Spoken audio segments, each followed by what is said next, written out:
DraftSociety.com presents a Premier League Draft Fantasy Podcast. Welcome to the Key Pass Collective. Your exclusive source for the information, analysis, and advice you need to dominate your fantasy leagues. Come on in. We've been expecting you.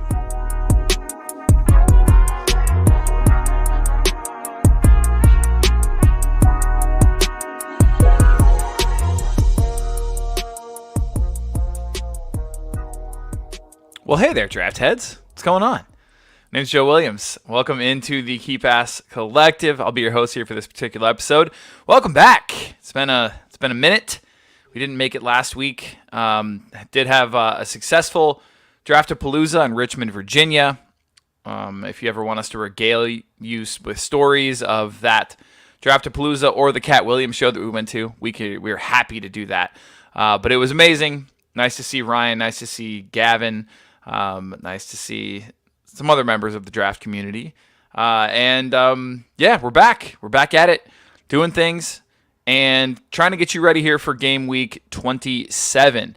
Welcome into the Key Pass Collective once again. If you are new or you're not quite familiar with what's going on here, we basically are here to talk about the draft fantasy football game as it pertains to the Premier League. We specialize in that. We are an audio companion to the Draft Society website, and we would encourage you to head over to the Draft Society. Check it out if you would. Let's talk quickly about what that entails. So basically, we've got everything you need to dominate the draft game. We've got it all. We've got consensus rankings. We've got weekly waiver wire articles, sleepers articles every single week, draft stats that are extensive. We'll talk about some of those today as we go through some questions. And all of this is completely free. Ways to set up your league and articles that discuss that, Draft 101, all these types of things completely free. If you are willing, we also have a subscriber-only section called the Inner Circle, where if you join, you get everything you can see on the screen now. For audio listeners, we're talking rest of season rankings every single week, points projections for every player every week, sortable consensus rankings every international break, extra articles every single week, including Ryan's Ghost Point Tracker and accompanying article. We have set piece taker trackers, fixture difficulty tracker, specifically for this game that we play. There's all kinds of stuff. And to go even a step further, confidential trade advice if you want to send us emails that only we see, none of your league mates do. And then access to the Inner Circle Discord, which is one of the things we're going to be talking about a lot today because we're doing listener questions today. The catch is that every single one of them will be from the Inner Circle Discord, where there is so much amazing conversation happening. I would encourage everybody to check it out. It really is an amazing little community. It's like everything that Twitter used to be is now on Discord. And there are several different channels that we can talk about. The Inner Circle is amazing, especially because at least most of your league mates won't see it. But there are also other channels that you can get involved in. The Draft FPL channel, the Banta Boys channel. There are all kinds of amazing Discord channels out there. And that's honestly the place to be now that Twitter burned down to the ground. So I would definitely check it out. We'll talk more about it today. But yeah, the Inner Circle is the place to be, and the Discord is popping off. You also get the Fantasy Toolkit if you join the Inner Circle and you join for the season-long pass.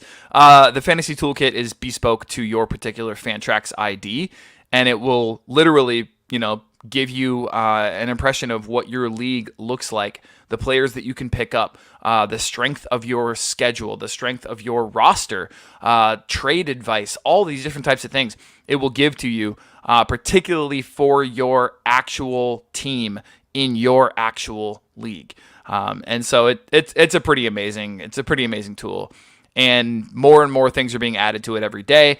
It's pretty much the crown jewel of what we got here. So check it out. That's the DraftSociety.com. That's what we've got for you. And you're supporting an independent fantasy football website. We really appreciate everybody who already does. You guys are the absolute best. So thank you so much. And we'd encourage everyone else to hop on that. We still are doing the Draft Miss special. And we have that for the low price of only $20. You'll have the entire season. And I guess we're just going to celebrate Draft Miss forever. Unless we update it to like a new draft Valentine's Day or draft what's in March, my wife's birthday. We'll just do that. I don't know. Different holidays, which will coincide with different discount codes. Who knows? Stay tuned. We'll get there. Anyway, for now, it's still Draft Miss. Happy Draft Miss 23. Get yourself a season pass for a discounted rate. Okay, today on the KPC, let's get right into it. We're going to talk blank game week updates. Unfortunately, after the cup fixtures that just happened here midweek, we have some updates on the blanks, and they are as we feared. We have a blank apocalypse upon us, so we'll talk about the blank apocalypse. We, as I already alluded to, have a bunch of Inner Circle member questions from the Inner Circle Discord that is popping off, and you should join. Then we have, of course, Game Week 27 waivers and stashes. So those are all players that you can bring in 1 week plays, sometimes players to kind of pin your hopes on just to see if they pan out. All right, let's bring in Totti. Let's bring in Sanji, and we're hoping for Ryan here in a little bit. He's got some work to attend to, but we're hoping he'll get... Oh, he's actually on his way. He'll be here with us in just a second. But, gentlemen, for those who are here at the moment, how are we? Good. Good. Okay. Pretty good, yeah. So what I learned about that entire spiel, Joe, is that your wife's birthday is coming up. I Yeah. hope you have something planned. Yeah. That was a very subtle way of telling us. Yeah. I almost didn't notice. If you guys have any thoughts on presents, Maybe a $500 espresso machine. I mean, for anybody who's been a listener for any number of weeks here or months, they already know that we spent $300 on our coffee machine over the Christmas break. So, yeah, It's time to upgrade then. you're probably right. Yeah, it's been a few 3 months, whatever. Yeah. Oh man. Chat is going crazy already. Like we've got a lot of longtime listeners who are joining us. Obviously, Banta Ugly Stepsister. With the ever changing name, Draft Alchemy. Welcome, man. QZ Kit, Quiz Kit. Help me out, please. Anyway, Mr. 674, Draft Espresso, Believe. Even some new names. Andrew Tutsy can never make the Wednesday streams, but always watch the stream the following day. Big fan. Dude, welcome. That's amazing. Welcome to all of you. Thanks for joining us live. If you never have joined us on a live stream, you all should. We usually do it Wednesdays, as Andrew mentioned.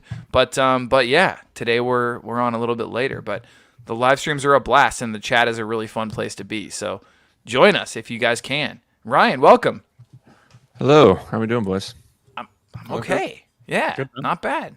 Not bad. Super. Your work let you out a little bit early. They did. They don't know why, but they did.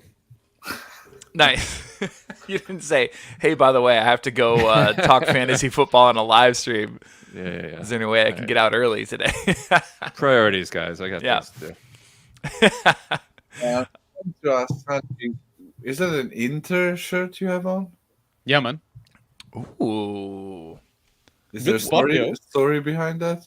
Or it was Story cheap? behind it. Well, I mean, when I first started getting into football, I think I followed Inter Milan before any other club actually. Because I was like massively into the Argentinian Shithousery? team, and well, yeah, shithousery. So I kind of continued, that tradition, going with Chelsea. Fair. But yeah, I mean, it's a way back connection, but like this was one of the first ever football shirts my sister got me. So yeah, Nice. But that Who's on the back? Pirelli one is an iconic shirt. yeah, man. Oh, Yeah, love yeah. the Pirelli. Yeah, Who's absolutely. the first player that comes to mind for you? Adriano. Yeah, exactly. Milito, Monster. Diego Milito. Milito. That's incredible. I love it. Yeah, Milito's a weird one. I never thought that he was talented, but he always just banged in goals. Yeah. Very workmanlike. Yeah, very Mourinho. Amazing. And 90s and the early noughties Italian football was something. It was good football, man. That was the football Yeah, that yeah. was dominating as well. So That's it. That Köppener Parma team is still to this day my favorite sort of one season team. yeah. That was straight up fire. Yeah. Nice. I like this. I'm just spectating. Should we? You were still throwing around the baseball and didn't know what football was. I'm just brainstorming present ideas for my wife, honestly. Don't let us interrupt. That Pirelli Inter shirt. That's a thinker. Get her some new tires. Yeah. Yeah, Toddy. Yeah, and I'll be like, well, I mean, if it doesn't fit you, honestly, like I could try it on. I don't know. That maybe it'll fit me. Who knows? Oh man! All right, let's get down to it, boys. So we're talking basically listener questions, but they come exclusively, as I mentioned, from the Inner Circle Discord, which is a really fun place to be these days, especially with all the random offshoots that are going on now. Let's see, Toddy, we have goalkeeper chat, we have master traders, we have coffee chat. What else is there? That there's an ice Polls. Oh yeah, polls. There's one There's specifically polls. for polls. There's a dynasty chat. So Dynasty. We should talk Dynasty more on this pod, honestly. Man, you Should guys we? have way more fantasy relevant channels than our Discord. Like, Regardless, you got to get on Discord if you're not yet. I mean, literally, the community that used to exist on Twitter, everyone is now just on Discord. It's the place to be to chat draft. So get over there if you're not there yet. And if you need any invites or codes or anything to get in, just hit us up. Send us a DM. We'll still check Twitter and we'll get you over there. All right, here we go, boys. So it starts with Draft Espresso, who is currently in chat. Cheers to you, fellow. He says fielding an 11 in game week 29 might entail blowing up your entire team, which is probably not the greatest idea. I agree.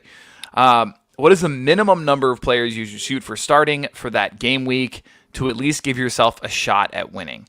Let's revisit the fixture difficulty tracker now that the midweek cup matches are done. So it's kind of hard to see. Let me make this full screen.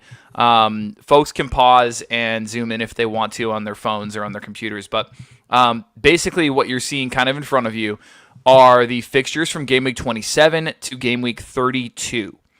And notice all of the teams who are blanking in 29 are going to be pretty low on the fixture difficulty rating list.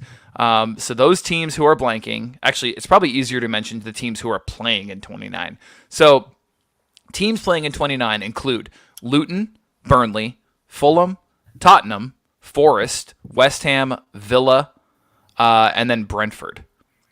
So safe to say none of the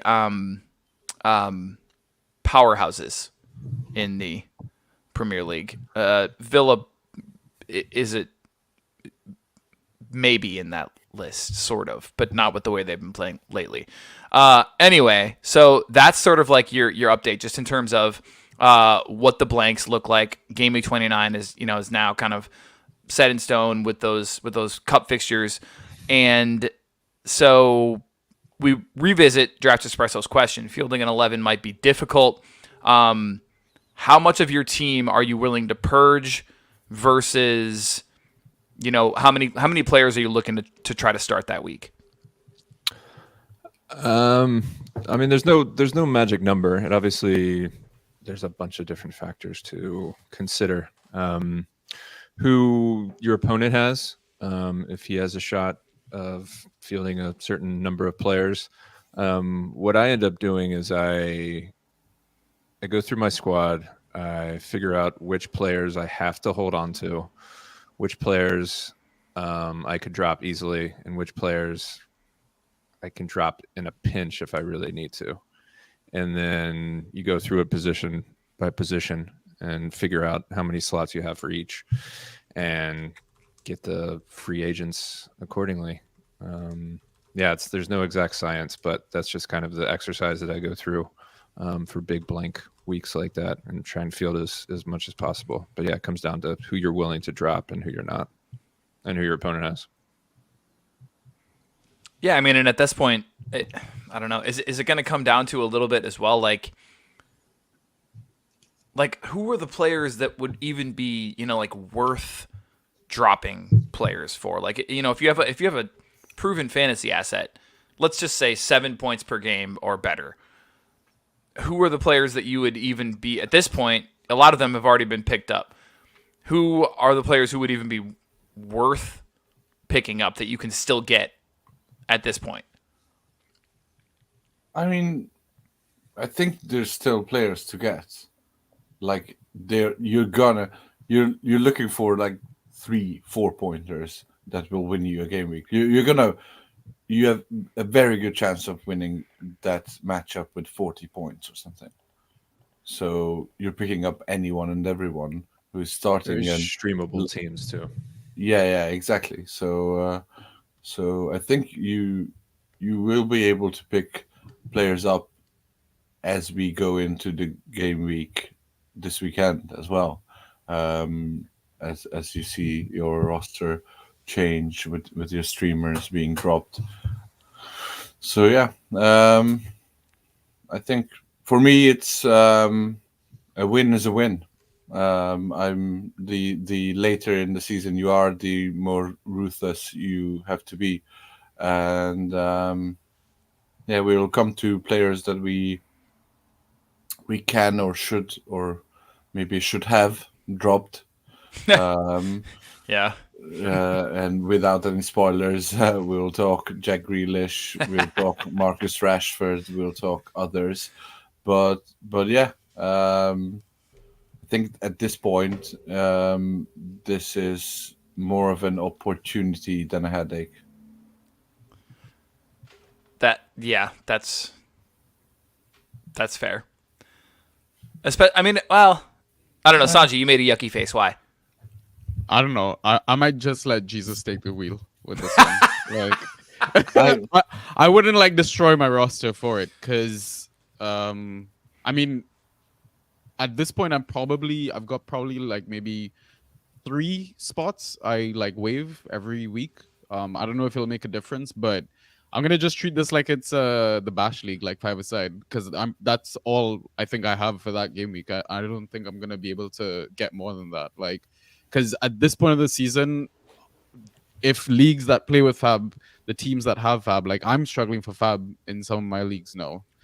People might be struggling as well, so you might not even be able to grab assets as well because the amount of is only 8 teams that are playing. Would you be surprised if you struggle to get at least one of your picks in an active 12-man league? What do you mean one of my picks? What do you mean? So like if you try to waive someone, there's only 8 teams playing in an active 12-man league. There's not many players that you want to stream for this, do you? Oh, I mean, yeah. If you all of them, anybody, you're gonna take anyone. What happens if you get negative points in like a high-scoring defense game? Like that could make a difference. I mean, obviously defenders are a bit riskier, but there's not any terrible matchups where I think like, oh, this team's just going to get blown away. Are you going to start Are you going to start Fulham defenders against Spurs? No, I'll pick up Bassey. Yeah, and Tosin. Yeah, Tosin would already be taken probably. Yeah, Tosin be gone, but obviously, Jedi's gone. Obviously, Jedi, yeah, for sure. Yeah, and Tatooine already. I mean. The other matchups are surprisingly, like really mediocre. good, streamable for this week. Yeah. That's what Ryan said. Yeah, Luton Forest. You've got Burnley, Brentford, again Fulham, Tottenham, and then no, that's it, right? Did I miss one? West Ham, Aston Villa. Oh yeah, West Ham, Villa. Yeah. No. So I mean, there's assets out there to be had. There's a ton. I think you have to act now.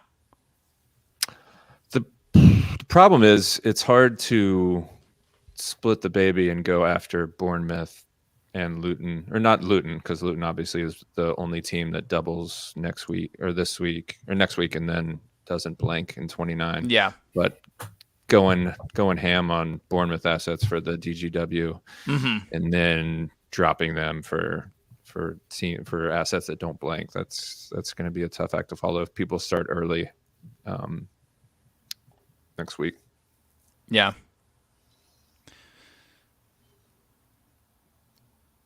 All right. So again, it depends. Sounds like Toddy's kind of all in. Sanji, you're going to play it like a normal game week. Ryan, you're kind of somewhere in between. I'm more in the all-in Okay. side. Most of my teams are fairly flexible, so I'm built for stuff like this. One team in particular, but the other two are a little bit more static. But yeah, that's like I said. You have to go through your roster and figure out who's droppable. Yeah. Go from there. Work back from there. Okay. Well, similarly, Ostakaka, not quite sure how. I'm just guessing how to say that. Said today in Discord, which Bournemouth Luton players would you play off the bench this game week? I'm gonna guess he means next game week. Yeah, I was gonna say, why would you do that? Well, I'll answer that pretty quickly. This game week, 0. I mean, Sinistera is the only one I think that would, or Scott would be the only one I think that would come to mind. All right, that's fair. That's fair. Maybe Townsend. Dross. Oh, you mean Andy? Risky biz. Andy Townsend. Townsend. Okay, so next game week, are there Luton or Bournemouth assets that you'd be willing to play if they don't start the first match? Same as I said, Scott or Sinistera, I think. Or Semenyo, maybe. That's an okay one. What about Dross? Like, actually, would you play him? I mean, Dross is getting 60 even if he doesn't start either. So that's a decent sort of chance of him getting an attacking return. But like, I think you can stream better. Okay. Yeah, I wouldn't do it. Would you risk Dango? What's our? No, I wouldn't. He hasn't been playing consistently, has he? No, not at all. No, not since. Yeah. Not since he's not the left back. Yeah. Oh man, that's another one of those that we had such high hopes for. That's a shame too, because he was getting like 9, 10 consistently at left back, and for a DGW, that would have been perfect. Absolutely. Exactly. Yeah. You know who did well last double game week? Was Chong. Surprisingly. Yeah, he got 2 attacking returns, didn't he? 2 assists. Yeah. Yeah. But that's not happening again, right? Yeah. I mean, doesn't Lokonga have a knock? Or He does. He does. So Chong might play. Yeah, but He'll definitely play, but if he got doesn't 12 with an assist. Yeah, if he doesn't get an assist in either game, then he's probably barely making double digits in 180 minutes. Yeah. Yeah, but I mean, 10 to 12 from Chong, it's not bad. Could be worse. Yeah. I suppose. Well, Yeah. and they have a fixture in 29, so Yeah. yeah. If 3 Lokonga's out points, for a bit. Yeah. 3-4 points in 29 will get you closer to a win. Man, 0.25 wins games. Like 3 or 4 points. Yeah, no, you're right. I mean, how many times have we lost by 1.5 or, 2 points, like you say? Yeah, for sure. For sure. Last week. Yeah, same. I don't want to talk about last week. Joe fucking Willock. All right. Dude. Anyway, 16 points, minus 16 points in all of my leagues. we'll get to Joe Willock later. There's a question about which players you hate, and we'll come to talk about Joe Willock here in just a little. Yeah. Oh yeah. Beautiful. You're gonna be a pro at that question, Ryan. All right. Osakaka follows it up with, where did we land on Grealish after his newest injury? Is it a drop or a hold? I think I said drop like before the injury. So You did. Yeah, you did. Yeah. There's only one type of league you can hold him in. That's Dynasty. So, Yeah. Yeah. Okay. So we're all drop on him. Guess a playoff league. I don't know. Would you hold him? Possibly playoff? You never know. The interesting thing about the playoff leagues is what the semifinals probably are going to be in that huge GW27, which is going to be fucking madness. That's terrible. Yeah. Yeah, well, that's always the case, isn't it? Yeah. Yeah. I hate that it those playoff games end on 38. It's like the same with NFL fantasy. It's like there's so many teams that just have nothing to play for that final day. So why would you risk your entire season on that game week? I feel like it should end at like 35, 36 or something. But yeah, but I mean, like, I don't believe in at least unlike NFL, right? Like these guys don't have actual playoffs, so they're not. At least most of the time, they're not just gonna, for no reason, rest their best players. Yeah, that's fair. Someone rant about playoff leagues. They have their place. I mean, I don't know. At this point, I would rather just be a part of leagues that I can play the entire season and not, 5 game weeks out be not actually setting a lineup anymore because I didn't make the playoffs or whatever. And, now I just have no more fantasy to play, even though there's still Premier League going on. I would much rather just play even if I don't have anything to play for. Yeah, I agree. Yep. But I get it. Playoff leagues are kind of fun because that's the only time when you can be, 4th place or 6th place or whatever and still vie for the title. In a table system, that's not happening. I mean, in a 38 game season, which is our fantasy season and the Premier League as well, if you're not rewarding the winner at the end of the 36 or 35 games, whatever, when the playoff starts, close to with the same award as the playoff winner, then I think you're doing fantasy wrong, because you can, as you said, I mean, you said it as a positive that you can win a league from 4th. Sure, but that would be fucking brutal. If I was top after 35 game weeks and then week.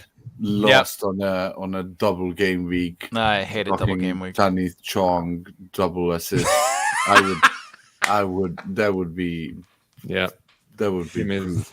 I mean, the 38 game slot. Now you've put that in the universe, it's definitely gonna happen. Tahith Chong's about to become a cautionary tale. we got to see if Luton has a double on 37 or else. Yeah, I'm gonna face him for sure. He's the Casemiro of our time. Oh, God. I've long dropped him, by the way. He scored in the cup. Why are you dropping? Of course he did. Of course he did. Use that Liverpool set piece play. Yeah. Yep. I feel you. All right. Okay. Moving right along. Wyclef77. I'm curious what everyone's opinion is on the likelihood of Elliott starting on the wing. Seems like he tends to score better there than in midfield. That's for the Liverpool fans. Yeah, let's do this, Toddy. I think the likelihood is high. I completely agree. And on the second statement? Yeah, I think he's pretty goal dependent on both spots, really. Or return dependent, I would say, but yeah, Forest not a very difficult game nowadays. He was the architect behind a lot of what was good in the cup game midweek. So yeah, I think the cautionary tale of TAA's rush back, or was it a rush back, or was it just a unfortunate situation, will make Klopp not want to start Salah off the bench or at all. Like, I think it's going to be a situation similar to the KDB one in the last 2 weeks, whereas if the team don't need him, he's going to stay on the bench if he's not fully fit. With Salah and Elliott is going to feast at right wing. So Yeah. If I could have gotten him, then I would have. I'm with you. Is he one of those guys you would keep for the blank game week? I mean, I guess it's dependent on when Salah and Nunez and I think else is back. Because I'm thinking I'm going to drop him. Yeah, I would keep him. I would drop him as well. I read somewhere, obviously in a red mist. I think it was maybe even like an Athletic article from one of the Liverpool writers saying that there have been many false dawns or many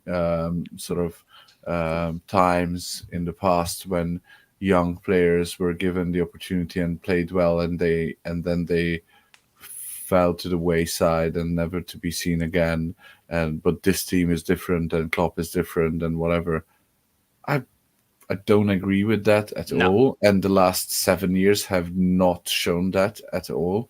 Like he rotates much less than any of the other top managers, and he's willing to give the youth players a chance whenever he doesn't have anyone else to play. Yeah, this is about injuries. Yeah, so even Elliott hasn't featured in a rotational role even before the injuries came. So and to get more into the, he seems to score better on the wing than in the midfield. Yeah, because that's his position. He's never been able to play there because of Salah. Like, imagine you're coming up, you got signed at age 15 or whatever it was. You're coming up with a team that you're hoping at some point you can feature for, and then they sign one of the best right wingers, in the history of the game. Like, he's just never been able to play in his natural position until now. And yeah, Ryan, like you're saying, I think the days are numbered. Like Toddy's basically, insinuating once people are fit. I think once Szoboszlai is back, then it's going to be Endo, McAllister, and Szoboszlai until the wheels fall off. Yeah, like Elliott's going to play in the FA Cup, sure, or in the Europa League even. Super sub, but the league's going to be like full tilt on the first team 11. So yeah. So drop after this game week. Yep. Yeah. That's cool. All right, moving right along. Fionn Mac Cold. I'm still curious on the TDS origin story. If you have time or inclination to get into it in season, we don't. But we will happily go into that. There's a lot of. It's like for anybody who's familiar with particularly the draft community that existed on Twitter, 5 years ago, something like that. There's a lot of interesting, like kind of some intriguing details that we would happily, recount some of the events leading up to the founding of the Draft Society and us kind of moving away from fan tracks and those kind of things. But that's probably for an international break or for the off season. So let's get to your other questions there, Mr. Matt Cold. I'd like to hear Toddy's current views and the rest of you as well, I guess, on Kerkez Milos. Love him. Yeah, I love him too, but I think Iraola realized that he can't be so expansive he can defend. And he's tasked with more defensive roles as opposed to what we expected of him in the off season, with a view to how Iraola played in previous spots. So I still like him. I still stream him now and again when he's on a good matchup, but he's definitely not a hold, but a streamer. And if he's available in your league now, Yes. we need to immediately add him. Yes. Yep. Because they have who is it this week? Oh, Burnley. They're at Burnley, Yeah. and then the double. So yeah, please, if he's available. Basically all promoted teams, right? So Right. Yeah. Did we mention their double game week? It's insane. Oh, God. At home too, both. Both at home, Sheffield United and Luton. How is that possible? It's amazing. It's all Tom Lockyer's fault. Ryan, how many Bournemouth assets are you playing against? At least I 5. tried to suck them all up this week in the league where I have room. So I'm just trying to process an elimination. No, I'm just waiting for the moment where you and I realize we're both playing against But probably Solanke somebody. and Yeah. Tavernier of some sort. Yeah. Yep. Oh man. All right, and then his final question. I answered this in Discord, but we'd like to hear your guys' thoughts just quickly. This week we're talking Robinson at home versus Brighton or Moreno away at Luton.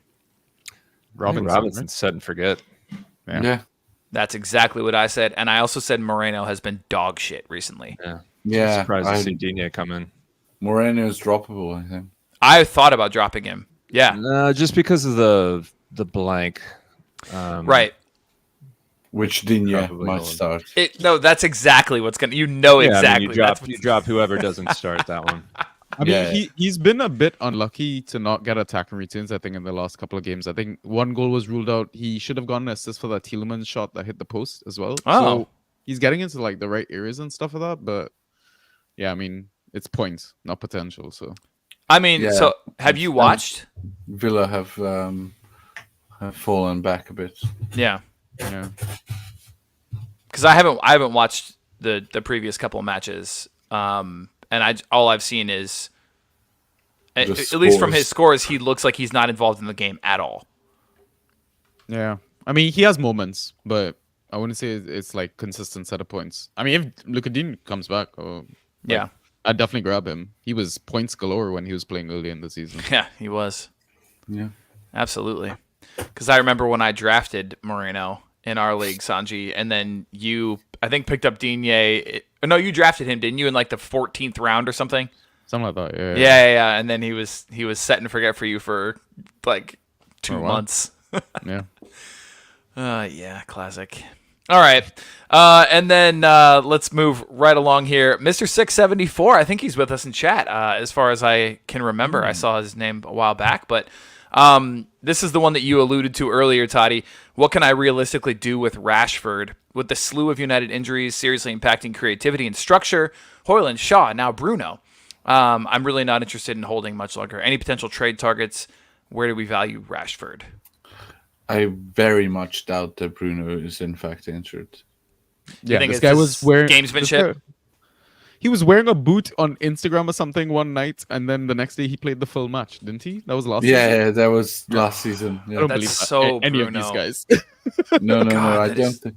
Like this season's Bruno, does it make a difference in Rashford's valuation? Really, if he plays, I think Shaw and Højlund make more of a difference in the little value that Rashford possesses, because this way he has to flail around in the middle, which he's even worse at than on the left wing, and Flail And around. Genie has been on about this. We haven't seen much of it this season, but supposedly the partnership of Shaw and Rashford on the left wing is magic. So yeah, I think those two missing is much more of a hit than Bruno potentially missing. But yeah, I think he's in any league that is less than 12 team, he's droppable. I would consider in a 12 team as well. Dropping Rashford. Nah, I'm going to try to get something for him. There's He's still getting somebody out stuff. there who will pay. Getting minutes. Can you not can't you like just go for like a Robinson, accept that Rashford's probably not gonna hit heights or whatever, and go with someone Whoever consistent? gives you Anthony Robinson for Rashford, then yeah, go for it. But I couldn't. Yeah. Go on. That is so far away in value than that I don't know what our fixture difficult or our trade value calculator says on this trade, but it should be far and away on the side of Robinson. Are you checking it, Jim? That's a tough one because I'd have to find the team that has Rashford. Do you have Robinson? No, exactly. So right, so it wouldn't quite. So I'd have to also find the team that has Robinson and log in in either one of those teams' names. Right. Yeah. So I could check if you want. I mean, sure. Yeah.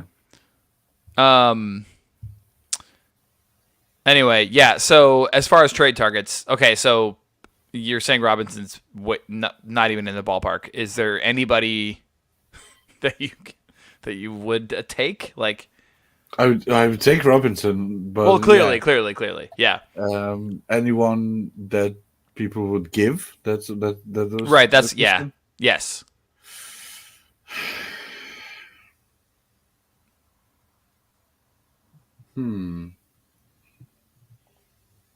Ogbene? Still too far away in value, I think. Nah, no way am I giving up Ogbene.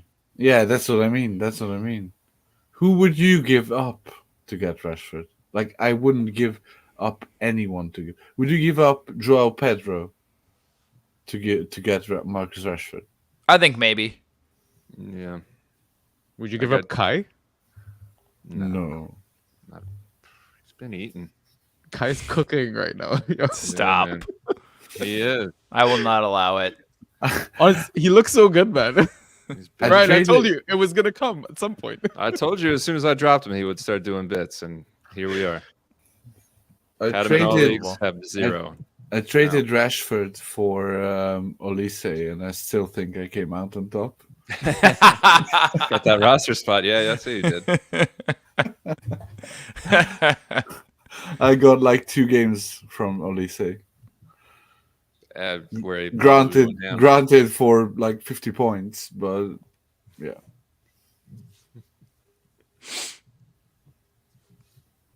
This is riveting. Is that it? No, nobody else. I can tell you Rashford's rest of season score, like for our trade calculator, is 32.9. For reference, the team I'm looking at also has Darwin, and Darwin's rest of season score is 47.6. So just give people an idea of like where Rashford's sitting at. I don't have Robinson is 29. Yeah. Oh. 29. Yeah. Well, then try to get Robinson. Send him the screenshot. Yeah. Send him the screenshot of the trade calculator. What happened to Sanji? So I think this thing, when you do like hand signs, it does like effects. I don't know. My laptop does funny shit every now and then. Wait. I don't know if it works for everyone though. I discovered this when I was recording a pod the other day. Yeah. What if you like? There you go. But it's because of the background that it doesn't look properly. Like it doesn't look right. It's a Mac thing, right? Huh. Anyway, yeah. Okay. Speaking of riveting. Okay. Moving right along. Sorry about that, Mr. 674.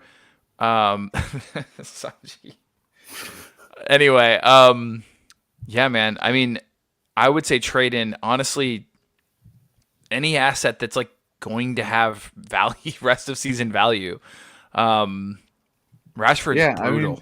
I mean, I think the way to look at it is look at your own squad, look at the target that you're looking at, and then if you're gonna play him in like 75% of the games rest of the season or the next 6 or something like that, then get them in. I like it. All right, nice. All right, FPL Boss. We should mention FPL Boss shout out because he is not necessarily the brains behind the Genie League, but the brawn. Literally all of the setting up of fixtures, of the different matchups. All of like the behind the scenes stuff is done by FPL Boss, and he's just incredible at it. So and Genie is now only the name sponsor. for the most part, yeah, Genie, yeah, exactly. Licensed.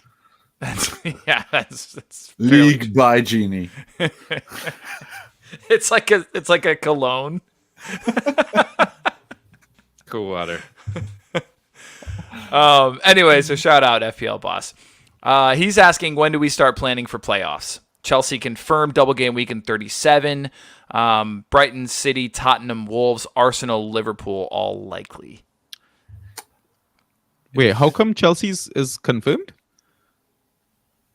I didn't know that either, honestly. Yeah, that's news to me. I think if you, I can pull up for the Krellin's most sheet. part, if you went ahead in the FA Cup and you blank in 29, I think If you the plan win, is to play those in game week 37. yeah, So because just you're Chelsea gonna beat Leeds. whoever is gonna go through in game week 29 or on the day of game week 29, then they'll blank on game week 32, I think, again. So because that's another FA Cup week. So I think those fixtures will mount up into game week 37. But I don't know how Chelsea is confirmed. Anyways, I think if you have like two game cushion going into the last few games before playoffs, then you can start planning for playoffs or something like that. Other than that, if you start planning early, then you're gonna get fucked. But these Confirm your playoff spot first. yes, but Yeah. again, Very these important. teams, Chelsea, Brighton, Man City, Spurs, Wolves, Arsenal, Liverpool. Who are you gonna trade in from these teams? Like I'm gonna Jack feast that weekend. yeah, You're gonna what? I'm gonna feast. Oh, you have a lot of those players? Yeah. Wolves. I mean, you could- Arsenal, fuck. You can get Wolves players, Toddy. Nunes. Yeah, but like we are in game week 27. Yeah, I know. and Yeah. we are talking game week 37. So Stash Ait Nori stat. for the games against game against Newcastle. You Yeah, can strategically exactly. start like trading, giving away a tiny bit of value for the likes of Sarabia and those types of folks from some of these teams. Yeah, the But only one. this is why I'm keeping João Pedro in that league that I have playoffs. This is the only reason. Yeah, and maybe Cunha as well. You can And stash. Ciso? Oh, that's not bad.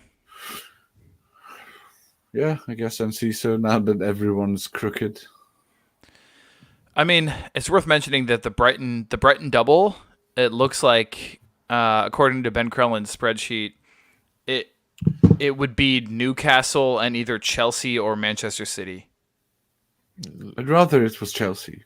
I think Brighton would as I'm well. sure all teams rather it would be Chelsea at this point, Toddy. Who's got the best Unpredictable double? dumpster fire. Who's got the best double? Let's see. Okay, so some of these are likely, some of them are unlikely. I know But Arsenal's as far double. we'll stick to likely double game weeks. We have Arsenal against United and Wolves or Chelsea.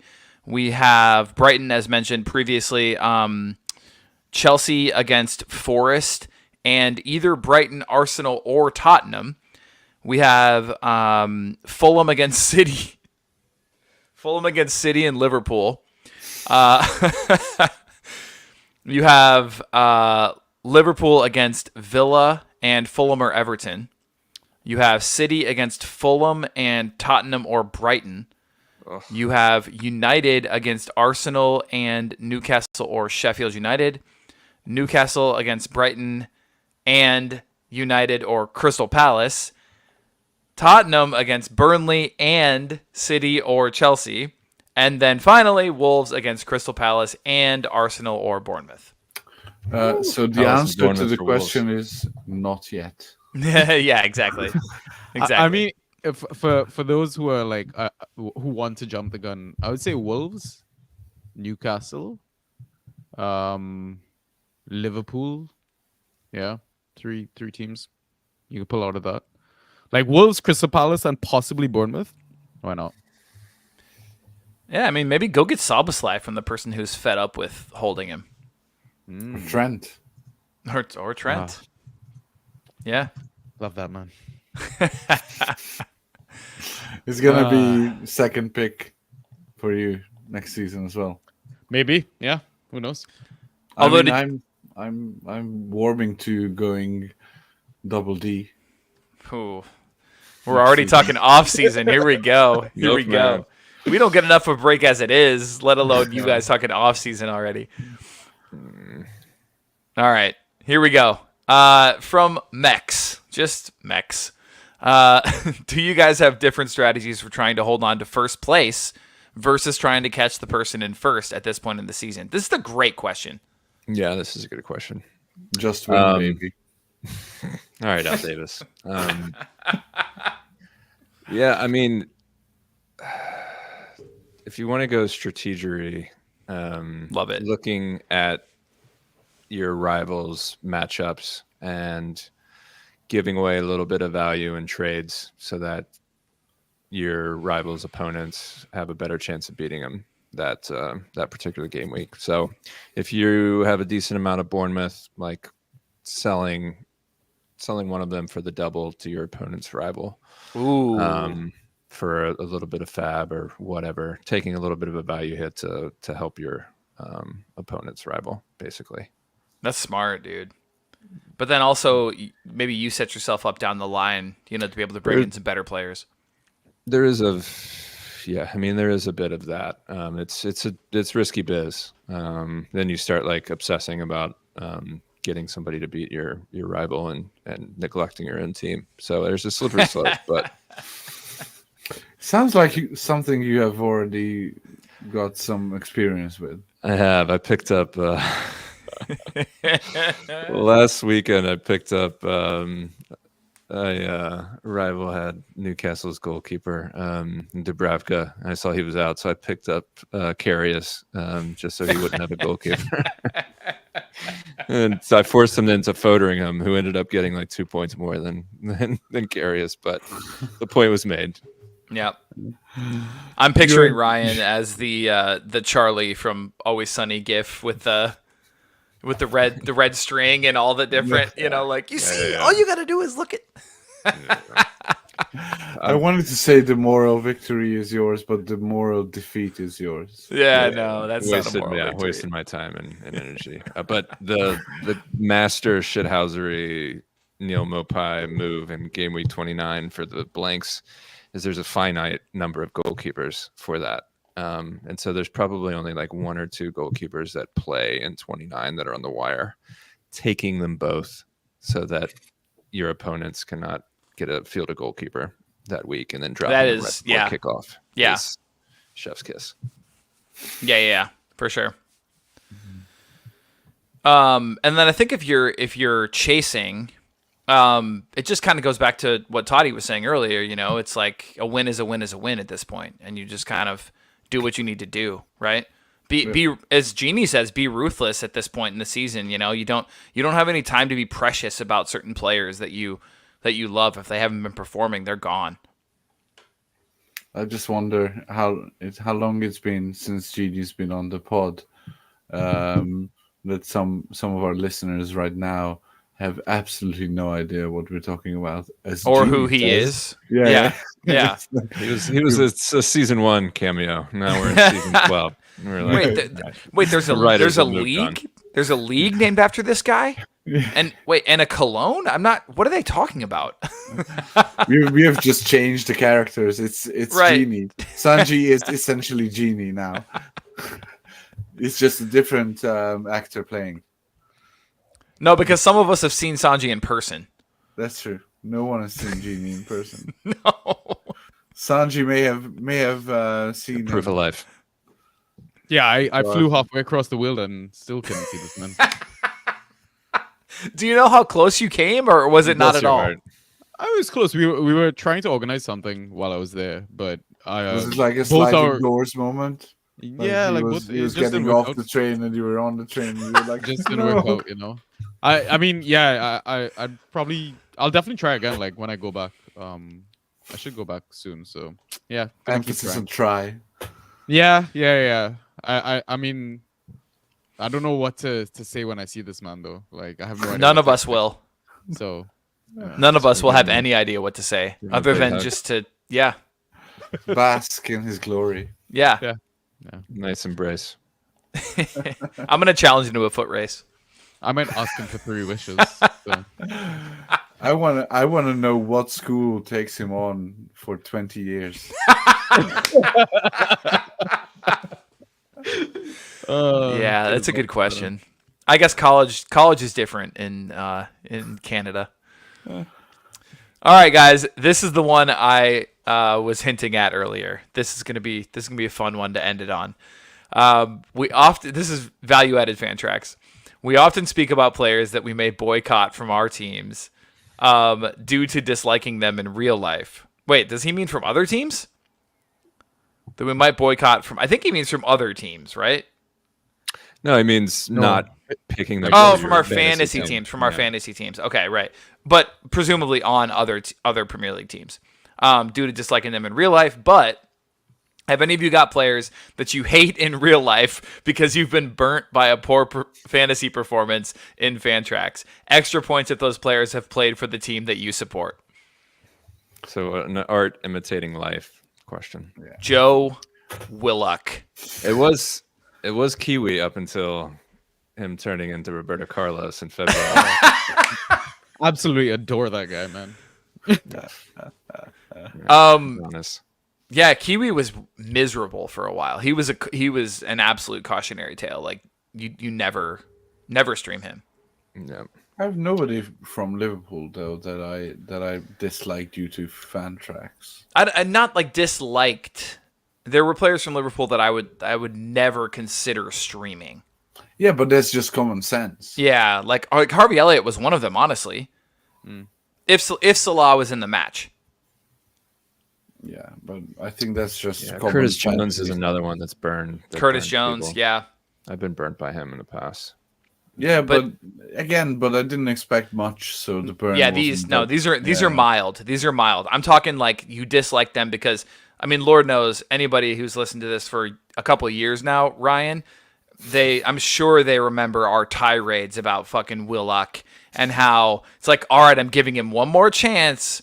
And then there was the time after we both were done with him and he's we'd scored moved on in with our 7 lives, and then successive you gave him games. another chance. Yeah. And we all know how that ended. I think I needed like a 1.5, and he couldn't do it. Yeah. Chasing the Yeah, dragon, I man. think for me it's A PVH? Every player. Like there's no player that has burned me in fantasy and I still like him. Harvey Barnes. Oh No, I like him in fantasy still. But that's the problem. Yeah. You have I mean, no that's- rational reason for doing so. Yeah, that's a different. Shouldn't. That's a different. Almiron's a good one though. Yeah, Almiron's a good one. He's He's a had good his one. moments. Yeah. He's But very again, triple I think- touch. That's I the thing. think any point that I ever got from Almiron was like a gift. I honestly never expected him to score any points. So even if he didn't get many, then those were like fine. He got 7. Good. I expected 0. And then when he got 0, then I was like, yeah, that's Almiron. So I want you guys to think about players that you watch on the pitch, and you just like a little bit of you. It just like doesn't like even the way they look anymore, just because of the way that they previously have performed for you in fantasy. I will tell you that one of these for me is absolutely Kai Havertz. Can't hate Kai, man. I can't stand him. to me, it's more Ryan Fraser. more Right? That's a really good one. more two types for me. It's one is like when I can pinpoint one of the opponent's players that lost me a crucial game. Oh yeah, that's more to my sort of taste. And also if I really wanted to get a player off waivers and then I didn't get them, I just want them to do badly. I don't hate them. I just want them wholeheartedly to do badly. Yep. That's a weird psychological thing. Yeah, it has no impact on you at all, but you still want to be like, vindicated in your decision. And it's not even your decision because you wanted them. It's you want to be vindicated in your incompetence. Yeah, I guess mine is. I guess if I'm choosing between one and two players, and I don't start that one, I want them to do terribly. Yeah. No. Even though he might play for your team. Yeah. Yeah. Sanji, are there no Chelsea players that you have even slightly disliked just because of lack of Fantrax points? No, I don't know. Now, after supporting Chelsea for so long, I'm beyond the hating people. I just accept the pain. Like, I don't know. Like, I don't think there's any players that I hate, like owning or whatever. Chelsea players? No, I don't think so. Can't think of any. That's fair.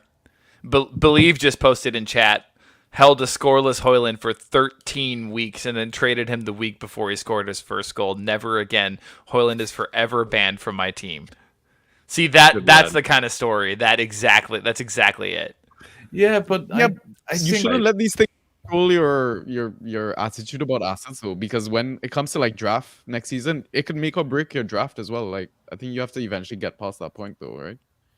Yeah, but at the end of the day, I think Willock is a perfect example of you cannot lose that shit. So like if you were once the prophet, then even if he's burned you so many times, you will still go back because it's like etched into your existence. Like you love to hate him. I got one. You hate him, but at the end of the day, you will still go for him, and you still want to get him, and you will sneakily try to get him, and then when he does well, then. I mean, in terms of like, I would say there are certain assets that I don't think I ever got right or at the right season or whatever. And like one of those players I can think of is like Bernardo Silva, because I feel like his role kind of changed throughout different Pep eras, years, seasons, and stuff like that. I feel like there was a point where he was very much like he got 30 one game, but then he get 1 or 2 like the next couple of games sort of thing. And definitely. He was a frustrating asset, I think, to Ross at one point. And like now he's like a great asset, I guess, again. So yeah, I guess timing for certain players would have been my thing. Yeah. And I think I the other day I had an epiphany about our sort of player valuations, because someone asked me on Twitter, I think, about a trade, and then like on the fly I replied with a valuation that I had, and then it kind of stuck with me. So when I got to PC and had some time, I checked it out, and then I think it was something Bernardo Silva related, and then I realized that I just totally misspoke. Like I was fully wrong in my evaluation, but my preconceptions of player values from like 5-6 seasons of doing this sort of deep into fantasy thing. But the epiphany was that are we becoming Wallens? Are we like basing valuation of players on too much on historical data and less so on actual like this season or last 6 games or whatever data? Because I think that was one of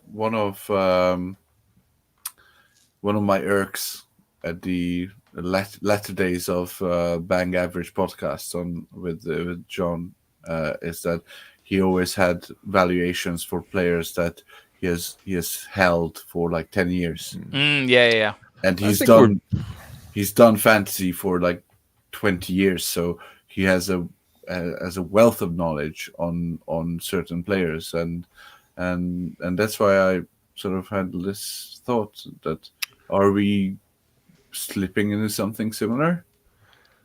I think we're pretty good about that. Like when Pinnock, even though I've had him previously and historically he's been a great asset, when he stopped performing this season, I dropped him without. Yeah, that's a good example. Yeah, and I think usually like preseason our ranks reflect a little bit of a balance between projecting current what do you want to call it, potential versus historic performances, right? Like even look at, and I mean this is a bad example looking back on it, although not recently, but look at Kai Havertz, right? A lot of us were ranking him based upon where we thought he was going to play and what we thought he was going to do and what Arteta had told us he was going to be doing, and it didn't pan out. But we ranked him in a way in which we kind of had some hope that he could turn things around, even though he had been shit at Chelsea. But current Kai is pretty good though, so I wouldn't say that. Yeah, but is he playing that? Is he playing that number 8 role that we thought he would be playing? He's playing the 9. But no, he was for most of the season. But Yeah, you were yeah, drafting He him was with. shit for most of the season. But surely you were also drafting him with the thought that if Jesus and when Jesus gets injured, because it's a thing now every season, I think he picks up something that keeps him out for a bit. You gamble on the fact that Kai gets to move into that position. I think he flourished in at Chelsea. Yeah. I mean, I blame us more than him, but the finishing is on him. Eddie, the injury to Partey fucked everything up. Excuse my French. French is allowed Is this here. the first that needs to be excused? We used to shy away from French, but then we moved away from Fantrax. No, this is a French podcast. The French Dispatch. Rice was supposed to be in that role, and then Partey messed it up. And then Eddie was coming in for Jesus early in the season. Yeah, because Arteta was relenting on trying to move Kai. It's still an open question as to what Arteta thought his ideal position was and what he got him in for, or it's just he's a Swiss Army knife and he wants to be able to play him in the 9 and particularly tactical setups and big games and LCM and others. A very blunt Swiss Army knife. Kai is a never again one for me. But I think Kai has more goals than Rashford and definitely Grealish and that's amazing, man. What do you think, Ryan? Do you think the reclassification of Kai will be a thing in the offseason again? Like people will ask us. Yeah, that's a good question. Where would you have him? Like I was on team forward coming into season because although Arteta and all the analysts were positing the 8 role, I was kind of expecting the situation that actually happened is that he actually, I don't know the current state of play on how many games he started as a midfielder and how many as a forward, but he's definitely started more than we kind of expected him to start as a forward. So I want to see what we do in the transfer market. If we get another midfielder and get rid of Eddie, then I think the thinking is predominantly he backs up either Jesus or if we buy another striker, in which case I'd want him to be a forward. I'd probably lean forward. When we're fit, I think he plays more forward than midfield. Todd, to answer your question, supposedly according to Fantrax, so far this season he has 23 features in the midfield position or in a midfield position, and 2 at the forward position. According to Fantrax. Yeah, that makes sense. But I would argue that one of them he's decent at, and one of them he's shit at. Yeah. I mean, well, real life football, I think he still did fine. But Fantrax points, yeah, he was terrible for midfield. So yeah, that's what I mean. Yeah. He played left back for Germany. Can he be classified as a defender? Yes, please. Let's have Kai as it. Yes, absolutely. Kai picking up clean sheets. Fucking round one.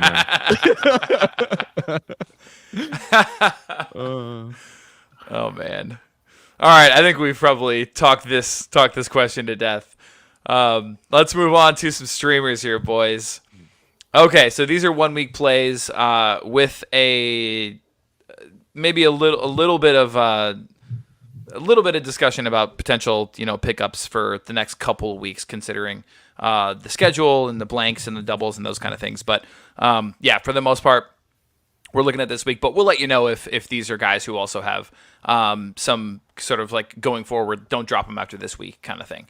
So Ryan, kick us off. We talked about Harvey Elliott. Yeah, I think he's a no-brainer if he starts this weekend versus a struggling Forest. Last time out he scored really well, but I'm not expecting those numbers. But hoping he can get close to double digits even without a return, with the possibility of getting a return. So like Harvey this weekend. It looks like Poro Joint Boy is still out with a knock, in which case Emerson Royale somehow scores fairly well. The fullbacks, the backup fullbacks, scored pretty well for Spurs.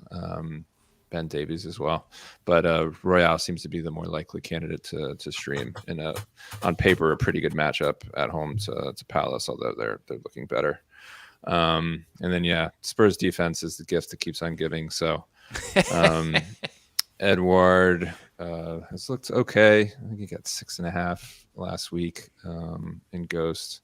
So gotta like him to replicate that and potentially nick a goal versus Spurs. And getting in early on Bournemouth assets. Of course, they have a good matchup at Burnley before the double. So I'm expecting one of Kluivert or Scott to start this weekend. So if either go, I like that. It's a later game though. I think it's the third to last game on Sunday. So keep that in mind. Yeah. Oh, that's a tough one. Yeah, I got cover. Yeah, fair. All right, Sanji. So same point as what Ryan mentioned. Just going in on the Bournemouth assets. So I mean, I'm not going in order, but I'm in terms of the Bournemouth assets, one from each position. So forward, mid, defense.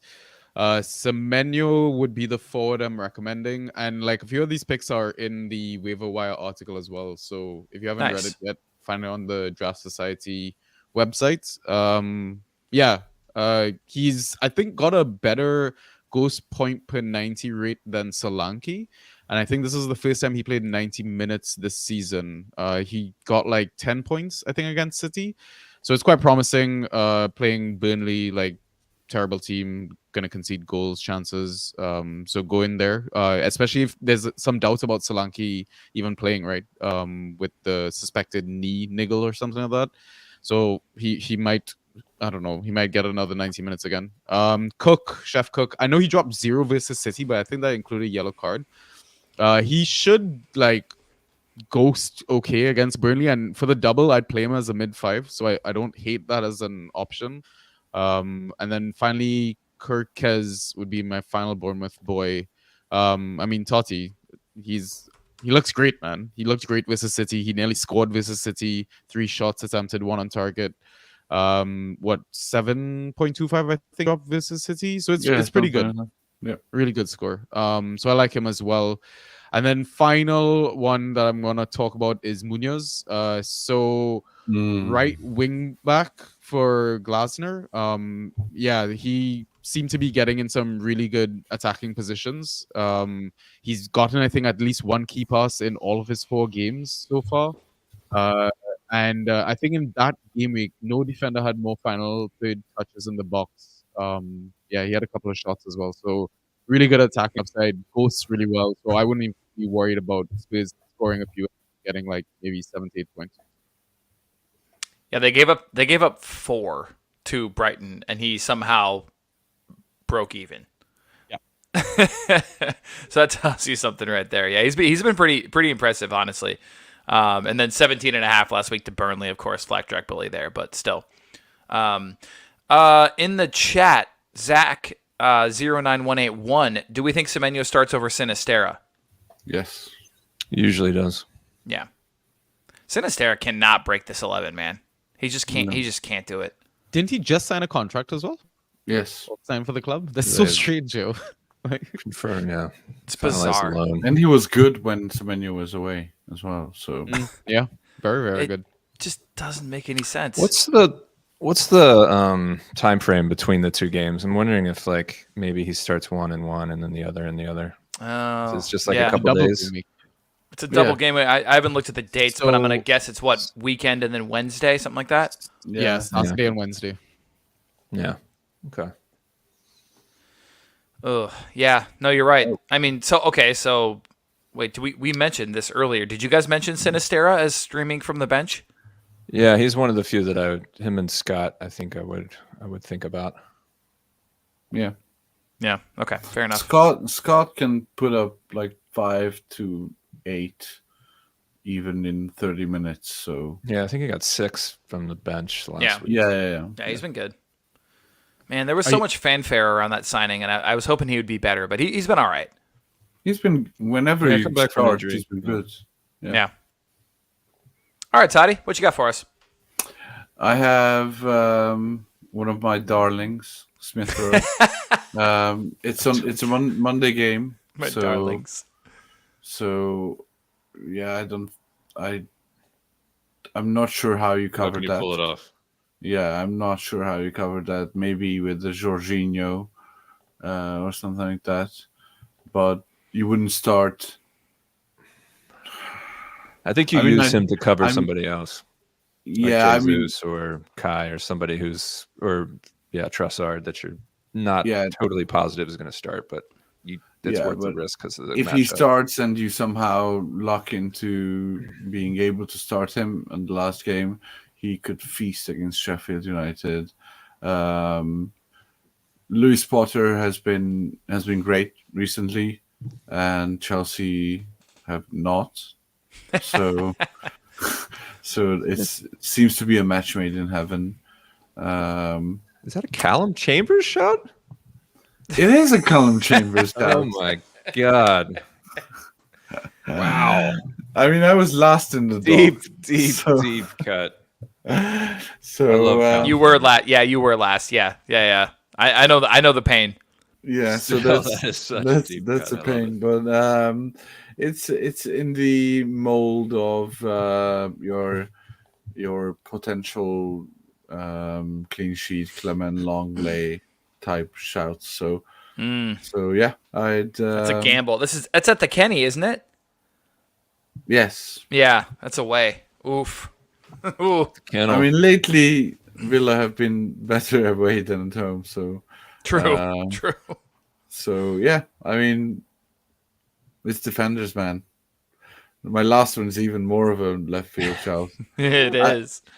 But he's had, I think, 2 or 3 attacking returns already. Laurence Arsignon. And although we do like Bournemouth against Burnley and like all their assets, but I don't think they're gonna blow Burnley away. And even It's at home. I mean, blow them away, not blow them away. Right. Sure. Yeah. That's what. Yeah. not just That's blood. not. First of all, that's not why I said it's at home. They deserve it being at home. It just seems Doesn't like it. matter where the blowing takes place, whether home or away. Yeah. That's not what I was referring to. So, I mean, both Chambers and Assignon are shouts in the sense that if you're fucked on lineups and you're looking through the Yeah. starting tab on Fantrax and it's a shit show, then these two are smidge above the shit show. I mean, Assignon got you 4 despite conceding 3 against Crystal Palace. I mean, you could do a lot worse, honestly. Exactly. Yeah, so it's one of those if you're hemmed up and That's what I mean. Yeah. Yeah, I don't hate it. All right. I might think about him in the blank game week 29 then. Ooh. You're looking for defenders, one of the few that might have some I think upside. he's gonna go stay in the positive, and that's I think a positive. I think they have a decent matchup. Is it Forest at home or something? Like, it's not terrible. 29. Yeah. What is I thought it? it was Spurs. Brentford? Yeah, Brentford Brentford at home. Yeah. Okay. Yeah, that's decent. Brentford is Yeah. No, Yeah. Brentford's been terrible, and it looks like Pinnock and me are out for the foreseeable. Yeah, me's out for the season. Yeah. So Drop me. and if you saw, I mean, I'd never drop you, Toddy. I would drop you. Wouldn't even think about it. I wouldn't Yeah. roster you in the first place. Ryan, you drop me every time I see you. that's because you run and jump into his arms, and you're. I mean, Yeah. I'm you a know, big man. you guys are You need both to stop doing that. tall Yeah. fellas. They're giants. Okay. Yeah, I they are want to do really. I want to do the Scrubs ego. Yeah, You never do it. You don't make it never easy do on us short fellows. Thinking about dancing, but yeah. Toddy, is this your doing? This next slide? No, Oh, who did Draft Lad add this himself? I think he did. Who is that Cheeky guy? bugger. I thought, okay, Toddy, I thought for sure you jumped in here and did this because you saw him post this on Discord. I mean, Oh, that ESR. I would take credit if I did it. All right, well, this is even better because apparently Draft Lad hopped into the document here, the slides, and added his own slide, which is incredible. I love this because it even more so.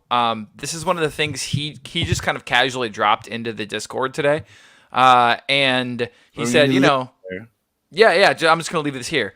And he said, you know, here are guys that I like if they start this week, and I think they have a decent chance of starting. And so this is the kind of information that normally, you know, we're not going to feature on the pod. This is going to be kind of inner circle type stuff. But yeah, I love that he popped it in here this week because we've been talking about inner circle stuff. So he likes França at Tottenham if he starts. I think he's been amazing lately, and I really hope he gets a start. Have you actually seen him play, or just for Fantrax? I've seen highlights. There's nothing like the real thing.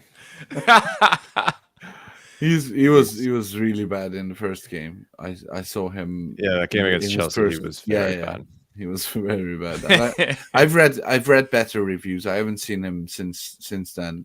I've read reviews that he's been better, but he got a decent, like he got 9 points against Chelsea, so it was a decent fantasy outing. But he looked out of his depth. Someone he named was. Someone named Evan in chat is arguing. I don't care what against, the XT was. Someone named Evan in chat is arguing against what you two have to say hard. currently. He worked hard, but he lost. What a all the motor balls on he him. had. Yeah, he had to work hard to get the ball back after easily giving it up. Yeah, exactly. I don't know, man. I blame It Roy. was- Roy just hates children. Wait, didn't he have Roy's Didn't he have an the assist? anti-Santa. Show some respect. You were talking about the Chelsea game. He was amazing in the Burnley game, though, wasn't he? Couldn't tell you. He had an assist, and didn't he draw a penalty? Yeah, he got like 17 Like, points or something with in the a game marker? off the bench. Yep. Evan, this mystery man from chat is saying 2 assists last game. He wants you to give him a chance. Against a 10-man Burnley at home? God damn, he is a baller. I take it back. Never mind. Never mind. That's a tough, yeah. Can you do it on a Tuesday night? Joking aside, I think we all agree that he has enough upside to play whenever Yeah. he plays. Yeah, Of course. And Ryan, you already mentioned Spurs defense. Yeah. It's basically a They- sieve. They can get got. Yeah. Yeah. I mean Romero and Royale with Van Royale Dijk with and- cheese.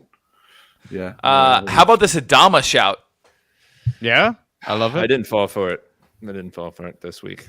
I thought about picking up. I really did, but I just couldn't. I couldn't do it. Yeah, Because same we here. know he's not going to start for another 2 months. That's fair. Yeah. He'll be coming off the bench, and you're not going to want to do it. Other than But- like game week. But if yeah, you see Black him Game if you see him in that starting 11, though, you know you're going to be tempted. Yeah, and He's gonna he's get you gone. two. He's gone on my He's league, gonna yeah. get you 2 points and subbed at halftime. All right, fair enough. Toddy, what about these shots for Tsimikas and Gomez? Tsimikas went the entire 97 or whatever last night. He's a Robertson's fine, professional. isn't he?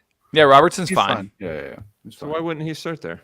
Potentially if he was Gomez, because Roberts went the entire match as well. So I actually grabbed Gomez just in case. You mean Bradley? Sorry, I think you Bradley. mean Connor Bradley, my bad. Roberts, yeah, old Connor Burnley shot. Roberts. Connor Yeah, Roberts. good lad. Freud Sorry. was right. Wrong Connor. Yep. Playing for Leeds now, right? Yeah. Yeah. That's Yeah, I awesome. saw a lot of throwbacks. In I love that FA Freudian Cup game. slip. That was awesome. Little So Freudian. Slick Willie. Slick Willie, I know, right? Cree. Free. I can't wait for Merchant of Cree to Venice. come back. Yeah, young Cree. Cannot wait for Cree. He's really matured. No, he's their primary penalty taker and top goal scorer, top assister this season. Oh yeah, he's had an incredible season. I'm Yeah, actually like, really that's excited to draft him. I did the research because I'm in a dynasty league that we draft non-PL players as well. So I drafted him in January. Oh, very so that- nice. So that whenever he comes in, and if Leeds get promoted, then I have first dibs on him, so I can get him for free. Interesting. Bob and/or Nunez versus United, I think speaks for itself.